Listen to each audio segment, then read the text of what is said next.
Welcome back everyone, and I'm very pleased to be doing this review of the Welcome to Demon School Iruma-kun Asmodeus figurine. This is from the same series as my Iruma-kun figure is from, and there's one more in the series. The last one in that series is Clara, which I'm debating right now whether or not to get.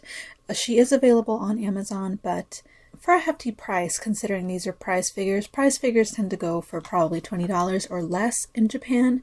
They're not the highest quality, and they're primarily meant to be in those crane game machines, so really they're supposed to be a low quality, low cost prize for people. However, these are a little hard to find because maybe the series just isn't that well known, or I don't know. You can find them pretty easily on Mercari Japan, but then you also have to consider proxy fees and the shipping fee to get from Japan to wherever your country is. And right now that's quite hefty. I recently made an Ami purchase for the first time in probably years, and the shipping cost was astounding. I was completely shocked by how much shipping prices have increased over the years, probably due to COVID, but it's such a difference that it really makes me not want to buy anything else from Japan, especially with a lot of the American shops and retailers now getting stuff in stock. If Iruma-kun was a popular series in America, I'm sure these figures would have popped up in shops by now. But it's not. The manga does not release until April, so probably,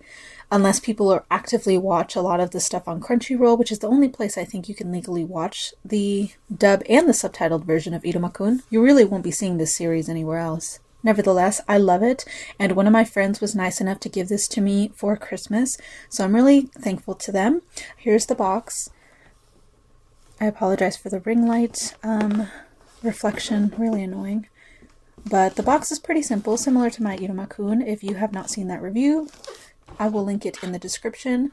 But yes, like I said, this is a prize figure, so the boxes don't tend to be all that detailed or special, but I absolutely do like that they included the full-size art on one side. And then this does say distributed by Japan Funtime LLC, ages 15 and up. So there is a US distributor. They probably just don't have a storefront. It's primarily through Amazon or some online shop.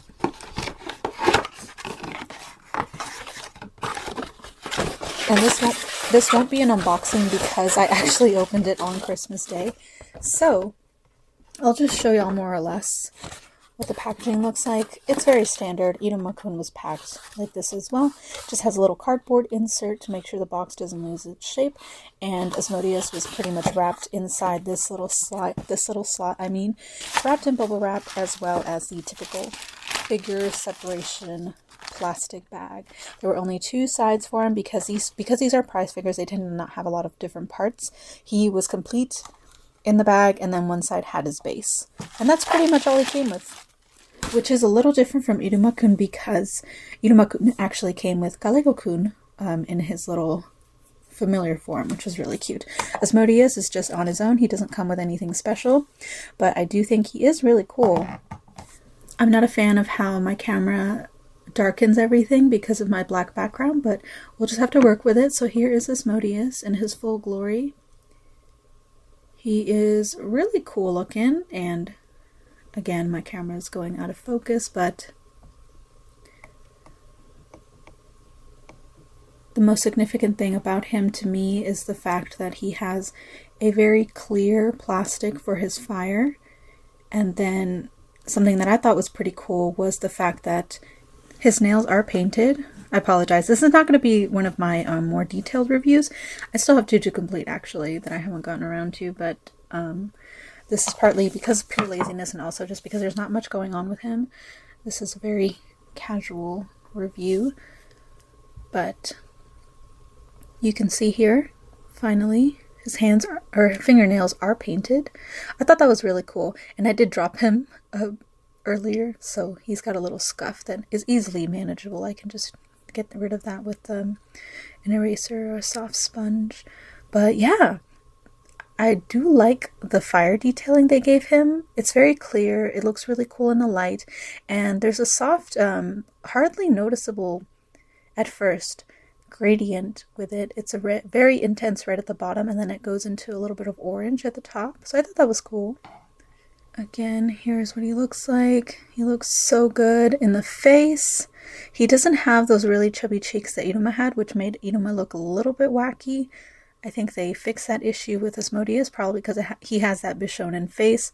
But I love the way the sculpt is. His clothes still have significant detail. Very simplified to match the anime style, but still significant details on there, especially with the trim in his coat. So overall, I'm really happy with him. I love it. And also the inside of his coat is a different shade. Here are his shoes, which are very, very simple, which is the case with the anime and in the manga. I don't think his boots had any significant detail outside of this simple design. But yeah, overall, I'm very happy with him. He's very sturdy. The only thing I don't like about these figures is the base. They're just so huge for no reason that I'm already in the process of making a custom one for him. So here he is next to my Iruma figure. As you can see, he is significantly taller. His face is also a little smaller. It's not that easy to see probably through the camera, especially this far from the lens, but you can definitely tell the difference.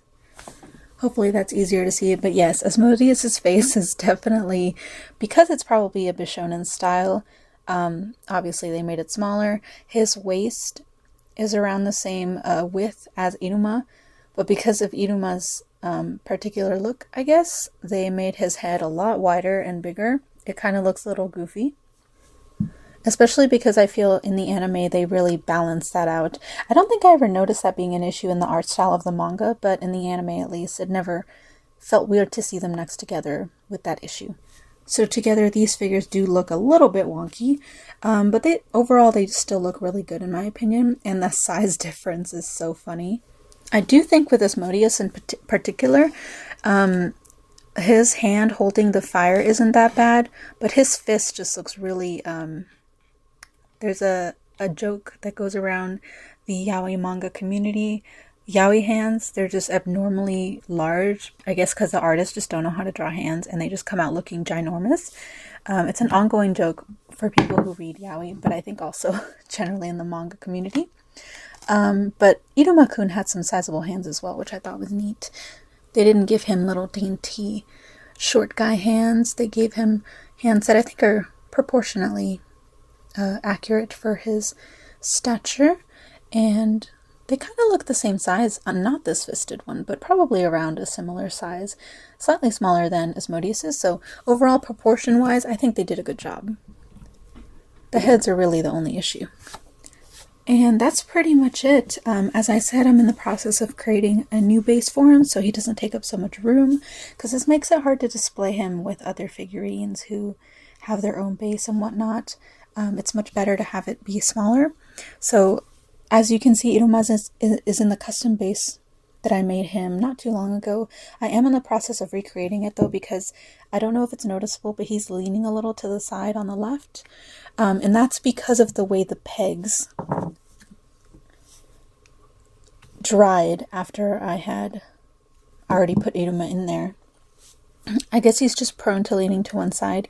Here you can see they're not really straight, and because they're already super glued in there, I did think about taking them out, but I didn't think it would make much of a difference. The clay was not completely dry when I had painted it and finally settled Iruma in there. Also, this peg was coming out the bottom, which was really annoying, and the fact that I had to use wood. I did end up buying some little pegs, metal pegs that would work for these, but they're really hard to cut, so I'm still going to primarily use the wood to make these custom bases, because I just don't have the tool to cut those metal rods that I bought. So instead I just made little dowels out of a long 4mm, or this one's 5mm I believe, a wooden dowel that I cut to size, and then I actually used some of the extra clay that I used for the base to create 4mm dowels. So if anyone's curious, the holes on these two's feet are 5 and 4mm if you ever want to make a custom base. Those are the size dowels that you need. And then the length of them really depends on the type of base you want. But this is what I came up with. They're still drying. I super glued them today. They're a little bit neater, but I'm going to make sure that they're nice and solid in there before I put any of the figurines on there. So that's Iruma's. And I still have some room to glue like a little branch to put Kalego-kun in, but it is slightly smaller than the original and an irregular size because I don't know, just it being so uniform really bothered me. So I wanted something that was irregular like this, and I still have to paint it obviously. And then here is Asmodeus's. And because of the pose that they have, they really only need three of these. And see, it's already kind of shifting. That's really annoying. Hopefully it won't cause any major issues since it's the middle one.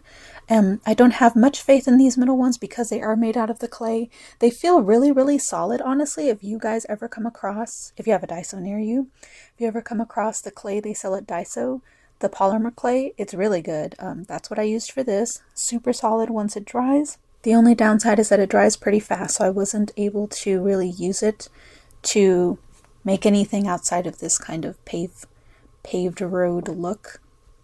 And again, I had to work really fast to make these dolls, so I still had to trim them a little because they were too wide. But yeah, that's pretty much how I'm making these. Came out a lot better than before. Once they're painted, I'm hoping that it'll be good. So yes, once those are complete, I will paint them and put my figures on there, and this will be their new bases. And I'll be able to display them right next to each other, which is nice. Not directly next to each other, obviously. Asmodeus has a really wide cape or coat, but much better than this atrocious base. It's not even pretty. If it had been black, I might have forgiven it for a little bit. So yeah, that's pretty much it for this review. I'm really happy with Asmodeus. I think he looks great. I am a little disappointed he didn't come with a little accessory like Iruma-kun did, but I guess they just wanted to include Kalego-kun somewhere, and Iruma was the best choice. Because what really can you give Asmodeus? He doesn't really have like a pet familiar that's a good size. They'd have to give him that snake, and it's way too big for a prize figure. It makes me curious if Clara comes with anything. I'm still debating on getting her. I have to think if I want to make an order from Japan or if I just want to go ahead and order her from Amazon. It goes against my principles of trying to catch the best deal, paying $40 for her at her quality, but if it comes out being cheaper than trying to get her from Japan and going through all the proxy stuff, then I might do it. Other than that, I hope you guys enjoyed. I will link the Amazon link that I believe my friend used to purchase him in the description. Thank you so much for watching, and I will see y'all in my next video.